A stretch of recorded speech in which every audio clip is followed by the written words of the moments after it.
Hey friends, and welcome back to the Alex Makes VR podcast. Today's episode is so special.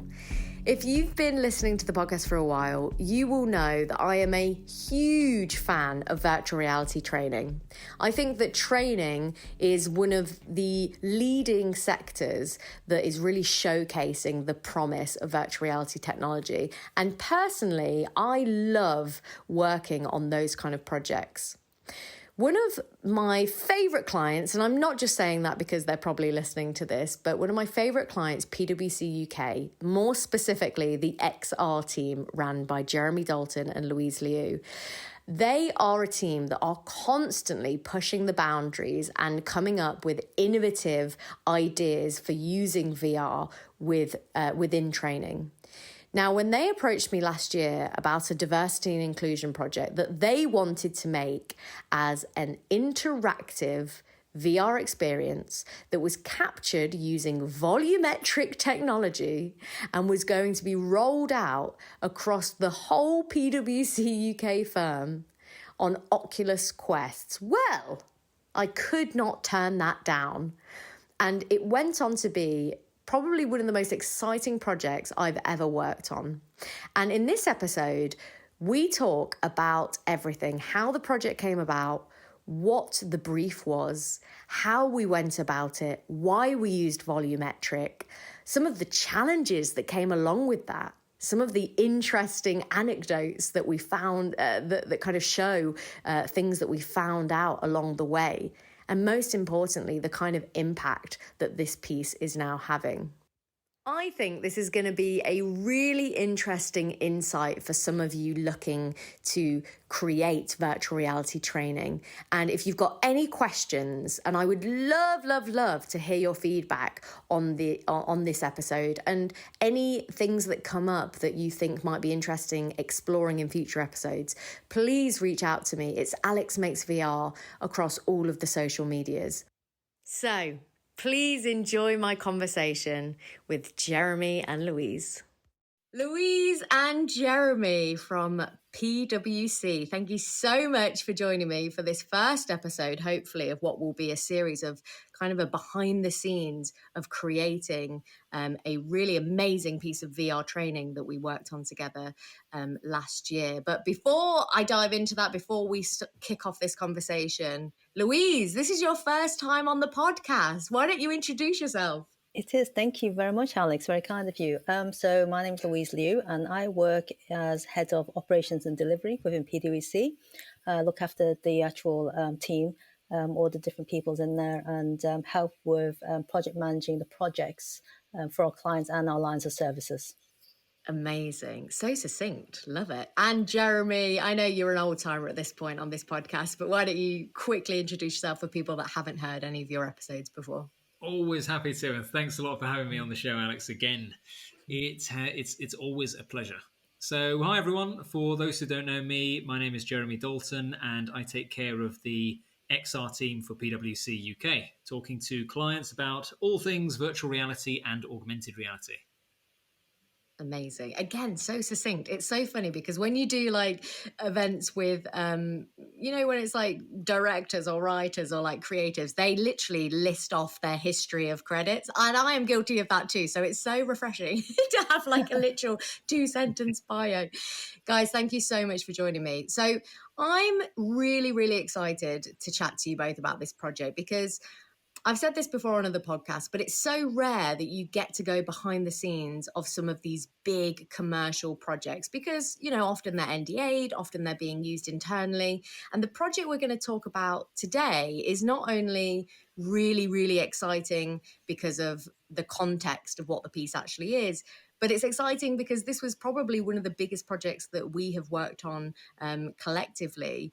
And the fact that we get to talk about it and talk about our approach to it and some of the interesting choices that we made and the challenges that we had to overcome, I think are going to be really valuable for people. So either of you, I guess, take the floor and just give us a bit of an overview about In My Shoes. What is it and how did it come about?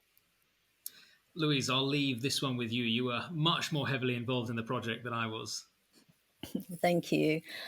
So it came about with what's been happening with Black Lives Matter, and the firm diversity and inclusion team came to us and said we want to create an experience to train all of our staff in PwC on understanding diversity and inclusion. We want to understand also with this experience how people are feeling within the firm. We want to help our staff to understand how to conduct themselves with other team members, or to understand people's cultures and so on. We really want to make sure that everyone within PwC fits in and are happy working in the office with each other and understand issues that they have as well with each other. So when we started doing this, we looked at the different we pulled some teams together, people together from different ethnic backgrounds, and looked at, had a chat with them about how they felt, what experiences they encountered. And from there, we were able to think about putting a script together and putting a storyboard together, basically, of a scenario of bringing in all these real life scenarios really into the experience, and recording and putting this into this experience so that we can put other people of a different minority or ethnicity within the experience so that they can experience those same issues that a lot of people in the film are experiencing every day of their lives. Yeah, so it's kind of like literally, I mean, the reason it's called In My Shoes is because we're literally putting trainees, I guess, or employees through an experience, seeing through the eyes of someone who's culturally very different to them, most likely, and seeing the repercussions of that. Jeremy, why don't you talk a little bit about the technology that we used for this project, which is pretty, dare I say it, groundbreaking. Absolutely. So, from a technology perspective, very early on in the thinking behind this project, we, as the XR team, virtual reality and augmented reality, got brought in to discuss how VR could potentially be used on this project and be valuable for it. And it became pretty clear to all the stakeholders involved that, as a lot of us know in the virtual reality industry, VR is an incredibly impactful and effective technology to drive empathy, to drive a greater sense of understanding or feeling for different scenarios, different communities, different lives ultimately. So virtual reality very quickly got agreed as the base kind of technology that we would use to build the experience and to introduce it to others. However, another question then quickly followed behind that around what type of content should we, or rather what content type should we produce within this virtual reality application? Because you have a number of choices. You can choose to build a completely digital avatar that is not actually based on any real world person, and you can animate that manually or with facial capture technology. You can import someone effectively into the virtual world, so you can use photogrammetry technology to capture their likeness and bring that in digitally. And you can, of course, take different approaches, but with very stylistic, almost cartoony-like characters.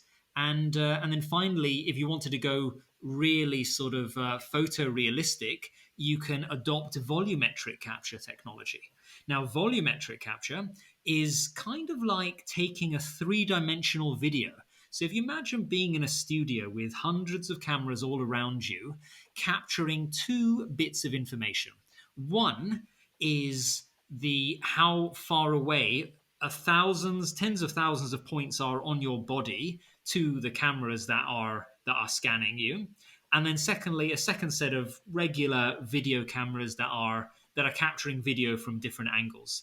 Now, what the former does is it creates a 3D model of the individual to their scale and to their likeness. And then with the video texture, you just slap that on to the 3D model. And the result is you get this really photorealistic human being. And that is the technology that we ended up going with in the end. And the main reason for this, apart from it just looking photorealistic, it really was important to capture the nuance of emotion in such a scenario. And because it's being videotaped, effectively you are capturing absolutely every single point, every sort of passive aggressive smirk, every eyebrow raise, everything is being captured by this video camera and presented to you in a realistic way in the virtual environment. And that was and because it was so important in this particular scenario, when we're talking about microaggressions, when we're talking about different aspects of communication and culture, to capture those points. And that's why we went with volumetric video at the end of the day. Amazing. What an amazing kind of overview as well of the different technologies. And naturally, we ended up using what was best for the piece, but also happened to inadvertently be the most technically challenging, given that this was scripted as an interactive piece. Now, can you talk to me a little bit about the choice for it to be interactive, Louise? Because obviously you and I worked very closely on the storyboard and the script, and we're obviously advised by a specific committee that was put together to help on that side of things. But obviously, what was the reason, do you think, that we went down the interactive route? I think what we want to do is give people an option of decision points of what they thought would be the right answer. We want to give people a chance to actually think about, well, how would I deal with this? Would I do it this way, or will I do it that way? And it will take them to a different scenario or different setting in that experience, so that they can see whichever choice they made, a different outcome will come about because of it as well. And that really helps people go through a more deeper experience as well. Yeah, is there like research around, I don't know whether this actually exists, but I'd be interested to see if there was research around interactive versus just passive VR or 360 experiences. In fact, because you guys have done obviously both in the past, do you find that interactive does outperform in terms of engagement from trainees? I can mention the feedback that we've received on some projects before. So back in the very early days of the XR team at PwC, we produced some passive 360 video based productions, and they worked quite well. They were very impactful. But a lot of the feedback that we got was that the users wanted more forms of interactivity. They wanted to be able to, make a decision in the environment. They wanted to be able to do something to affect what their experience was going to be like. And you can do that to some extent in 360 passive, in the sense that you can obviously look around and you can have a different experience each time, depending on what part of the scene you take in. Obviously depends on how it's been directed and script written. But there is a base level of interactivity, we should say. So perhaps more accurately, what they were asking for was a greater level of interactivity. So, and that's why we were driven to include more interactivity in the form of decision points in further 360 productions that we were involved in. And if you think about it in terms of how you can bring interactivity into 360, you may have more views and extensive views on this, Alex, but decision points and decision trees, this ability to select a point and choose your own adventure, so to speak, is a great way of making 360 video an interactive content type within VR. Definitely. And we're exploring voice interactivity a lot now. So even if it is a passive experience, that extra level of engagement, basically just getting someone actively involved in the story, because that is the power of VR, isn't it? That's why we use it, because it does have that extra level of engagingness. So yeah, no, I totally agree with you on that. But it's funny because in my mind, absolutely, there was no question that this had to be an interactive piece. But then when we went down the road of choosing to do this as a volumetric piece, specifically knowing that it would need to be distributed on something like a Quest, a standalone headset, I'm not going to lie, guys, I was very, very, very skeptical that we would be able to pull off such an amazing technical feat, because notoriously volumetric capture. I mean, again, coming back to Jeremy's point of hundreds of cameras recording data at the same time, we're talking gigabytes upon terabytes probably, just for one scene. So how did you guys feel about tackling that? Because I'm not aware of many projects that have pulled off an interactive volumetric VR piece for a Quest. I was personally sweating bullets, but I'm gonna let Louise talk about this question, because it was really challenging, and I remember Louise had to bear the brunt of it at a lot of the pre-production and even production stages.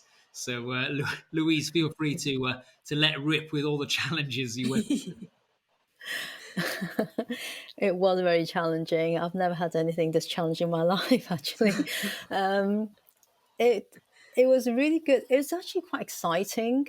That's the thing. And I was also quite nervous and cautious about how this will work. But the planning stage was so hard, because we really need to plan way in advance. Like even getting the right wardrobe for the characters was really important. And we had to do the testing on the day with them as well. And then it was last minute, buy the new pair of shoes for this actor because those shoes didn't work, and so on. So a lot of testing and planning. And even on the day working with the studio, the volumetric studio, was quite challenging, because we had a lot of scenes to shoot, and we had a 2-meter radius space to work in, and that was it. And having to put certain amount of characters in that space is quite hard, and we had to limit the movement and so on. So we had to adjust the script slightly as well, in how far they walk, or which way do they exit here, or do they don't exit, or do we take a character out, and so on. So that was quite interesting in how we can do that, because I've never had to do it that way before. So that was a big learning curve as well. And then in post-production is putting 2 separate videos of 3 characters together. So with the maximum we could record was basically 2 people in that space. So when we had a scene with 3 characters, we had to work out where those characters will be standing while recording it, and actually merging it together. So that was amazing, actually seeing that come together with the help of the studio and our developers, in-house developers, putting that scene together. And really the amount of data, I was a bit worried that we didn't have enough space in our drives as well. So that was quite a challenge. But no, it just came so well together, and having the expertise from both parties, from different people, different teams helping us, really, really made that journey much smoother and less stressful for me as well. And it was super challenging for the actors as well. I mean, imagine it. What you were saying, Louise, is we had this 2-meter space to work with, and there were no props really. We had a green seat, or stool, more accurately, we should call it, for actors to sit on, so that they could be in a seated position for some of the scenes. But apart from that, there were no tables, and actors had to be in front of laptops, which didn't exist. They had to have conversations with other actors that weren't in the scene with them. So I remember lining up eye contact with an invisible person you're speaking to was a really an interesting challenge for them, but also for us, because we couldn't be in the same room with them while this volumetric capture was happening. And Alex, you can speak more about it. You were there looking at the cameras, but it's really difficult to get their eye line right, knowing that you're going to have to, as Louise was saying, piece together these 2 people speaking to a third person, and the 2 and the 1 were recorded separately and didn't get to see each other in the same scene. It was really odd.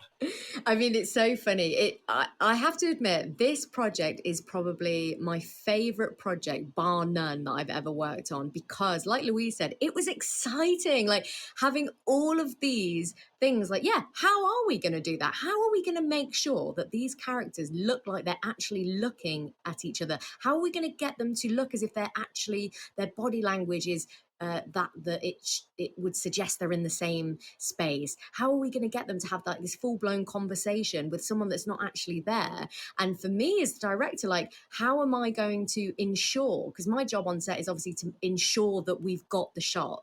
No one's going home until we know that we've got the shot and we don't need need to come back and do reshoots because that gets very, very expensive. So for me, not having a playback solution, not having a way to kind of very easily be able to tell whether or not we got the shot was really interesting. And it took me back to my first days in 360, where I was using the GoPro rigs, which was just like 6 GoPros stuck together. And there was no way to be able to really quickly and easily show what that looked like. Now obviously we've got these live previews of 360s from 360 cameras. You can see a basic stitch, even if you couldn't have the basic preview, if you wanted to see it in a headset, you can quickly stitch something and get it on a headset within half an hour or so. But that wasn't an option. So I remember towards the end of the day, we were basically taking almost like screen recordings of the camera, of one camera angle, and bear in mind there's hundreds of camera angles, and then we would bring it into Premiere, and then we would basically just crop it to like line it up just to make sure that it did look like the body language and the eye contact was right, and that more importantly that the audio was matching it, because again there was always going to be, in scenes with more than 2 people, there was always going to be one actor that had to perform to the other actor's recorded take. So they were listening to like playback of that scene, and they were having to perfectly time what they were saying, which was something that we rehearsed in the online rehearsals, but because of COVID we weren't allowed to kind of rehearse in person. So that made it so fascinating, and I'm sure I feel like the actors themselves found that quite exhilarating to have to be able to do that, because it becomes much more of a technical practice, not just a performance, I guess. But coming back to the kind of the post-production side of things, talk to me about getting the environments right, because obviously this is volumetric capture of the actors, but then the scenes themselves were computer generated. So talk to me about that process, Louise. How did the development team deal with creating environments that then would match and ultimately have to work in tandem with the actors to then run on a quest? Yeah, so with that part, we actually had to get an artist come in to actually create the scenes. Oops, so sorry. That was my fault there. Sorry. We had to get an artist to actually come in to create these scenes so that our developers have an idea of what the space looks like, how much space they have, and understanding that I suppose what helped is the actors didn't have to move around too much. So that really helped in imagining how big the room could be, for example, in the office and so on. There were a few scenes where the actors walked in, and so they need to think about, where do we put that wall? Do we move it from that side to here? So it shows like a corridor and so on. So then when the video starts and they come walking in, it looks like they come through a corridor or for that particular doorway and so on. So it's a bit challenging for our developers in the early stages of thinking where to put the desk. If they're standing here and we're putting these videos together, which way are they coming in and so on, and how do we hide certain parts with maybe the feet of someone and so on. So it's challenging in that way, but we're really lucky to actually have some really good 3D artists, some really good Unity developers to help us build the space a bit more, to get the lighting right. And that was quite a challenge as well, from daytime to evening time, because this whole experience was from morning through to night. It's a day in the shoes of that person. So it was quite challenging to make sure that these scenes related to certain parts of the day and the light moves throughout the day as well. So they had other factors to work with as well as just the videos itself. And to add to that complexity, every minute of volumetric video is costing the project thousands and thousands of dollars. So we obviously didn't want to have any extra video than we actually needed. So once the actor had left the scene, we wanted to cut it immediately, because even if you're only talking about 3 or 4 seconds here, if you're talking about 3 or 4 seconds and you've got 20, 30 different cuts and scenes and different versions, then we're talking about costs that rack into the thousands, or even the $10,000 plus mark for just those extra little bits of footage, for safety at the end. But of course you need that safety, because as Louise is saying, once you've got an actor leaving the scene, if they're going out the door and straight to the right down a corridor, then you can cut the volumetric video capture earlier than if they were walking down the corridor and you had a view of them constantly as they went down the corridor. So we had to take that into account for extra complexity and constraints on the project as well. It's so funny because you've literally just triggered a memory of us going through the script. Louise, I believe it was me and you. It was a late night. We were going through, classic late night.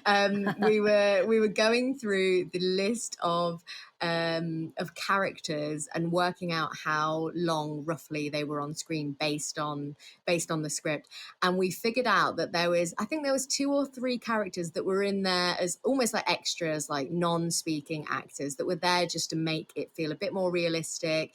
A character in the lift, a character who's in the desk at their desk just like typing away. And we worked out that if we had kept those characters in, it would have literally cost tens of thousands of dollars. And I remember us both having that realization of like, okay, yeah, maybe we don't need those characters then. No, absolutely. It was surprising, it was shocking that time, because it's just idle time. And, even when we looked at it, it was just not feasible to actually have them in. Ideally, it would be quite nice to have more people, more characters in the experience, because then it looks more realistic, like you're in the office space. But unfortunately, yeah, with the cost factor involved, it literally took that out the window, basically. And this is so important, though. And this is something that I love talking about on this podcast. To all of you listening, I know that some of you can get carried away with all of the kind of crazy, detail in your pieces. And I know if you are very creatively driven, that you'll want to push those boundaries. You'll want to like add all of this extra complexity. I want to try this camera shot. I want to try this. I want to try that.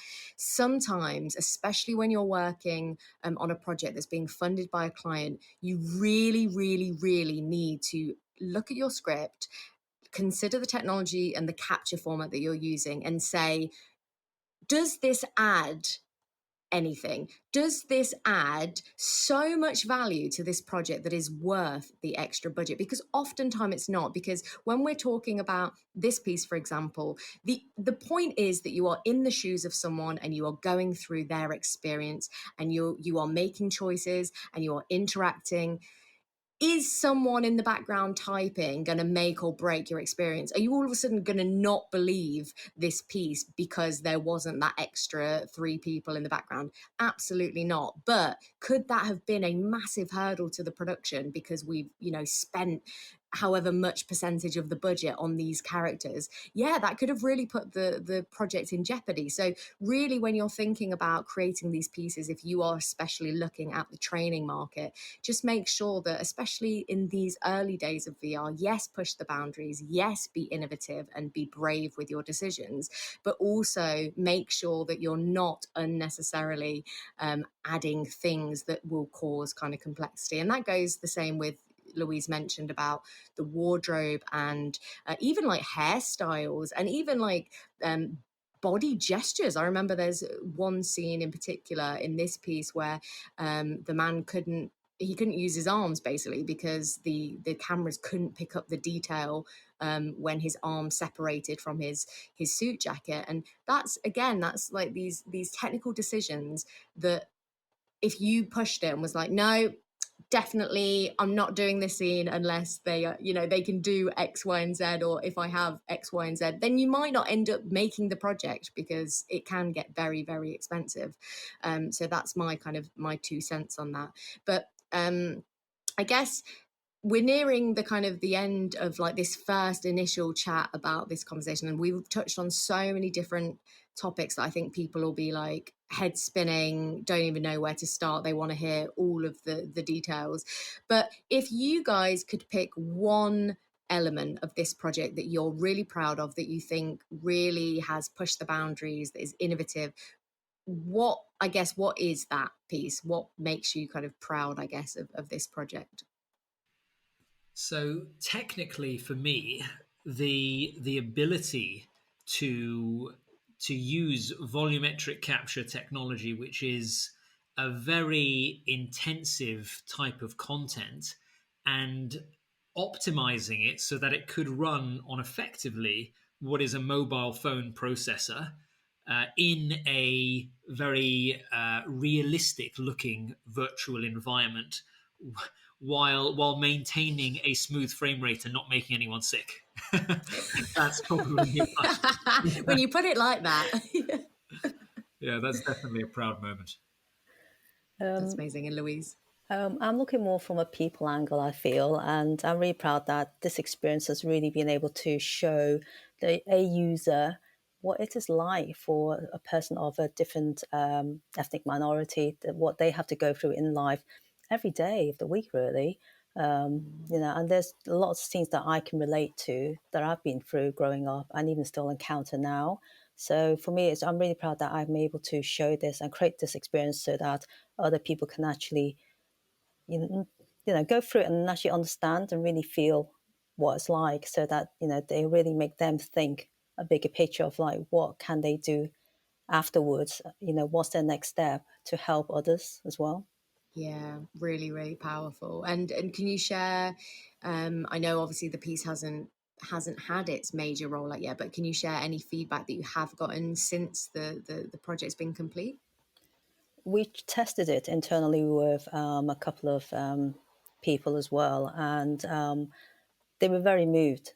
We had a few people come out crying, and because it was so powerful, the experience that they're going through, and everyone needed some time. There's literally complete silence afterwards when they take the headset off, and you're just worried that someone's going to say something bad, but it wasn't. It's because they needed time to reflect before they can talk.